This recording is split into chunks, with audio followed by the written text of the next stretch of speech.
সকালবেলায় ছোট্ট কুঁড়েঘরটা পরিষ্কার করে মুছে ঝাঁট দিয়ে বাসি জামাকাপড়টা ছেড়ে এখন আমি রান্না বসিয়ে দিয়েছি। তো এখানে কিন্তু ভাতটা কমপ্লিট হয়ে গেছে আর একটু তরকারির সাথে রান্না করেছি। মায়ের খাবারটা কিন্তু টিফিন বক্সে আমি বেড়ে নিচ্ছিলাম। তো মায়ের খাবারটা পাঠিয়ে দিয়ে আমি ভাবলাম একবারে সকালের জন্য তরকারি, দুপুরের তরকারি একবারে রান্না করে নিই। তখন গরম যা পড়ছে, তো একবারে রান্নাটা সেরে নিই। তো রান্নাটা কিন্তু একবারে সেরে নিয়েছি, রান্না আমার কমপ্লিট হয়ে গেছে। এখন খুব খিদে পেয়েছে, তাই একটুখানি সকালে ডাল, আলু ভাজা সব রান্না করেছিলাম, সেগুলো দিয়ে একটুখানি খাওয়া দাওয়া করে নিলাম। সকালে কাজের এতটাই চাপ থাকে যে ঠিকঠাক করে খাওয়ার সময়টুকুও পায় না। তো অল্প করে ভাত খেয়ে নিয়েছি, খেতে খেতে দেখি এর মধ্যে জল ছেড়ে দিয়েছে। তো কলে জলটা আমি ভরে দিলাম, কারণ জল যদি একবার চলে যায় কিন্তু গরমের সময় তো জলটা বেশি খাওয়া হয়।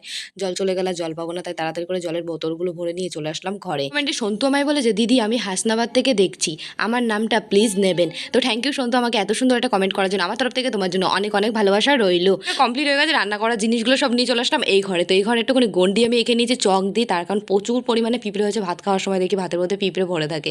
তো ওই ঘরে রেখে এসে বাসনগুলো রেখে আসলাম কলে। তো ঘরটা এখন মুছে নিয়েছি।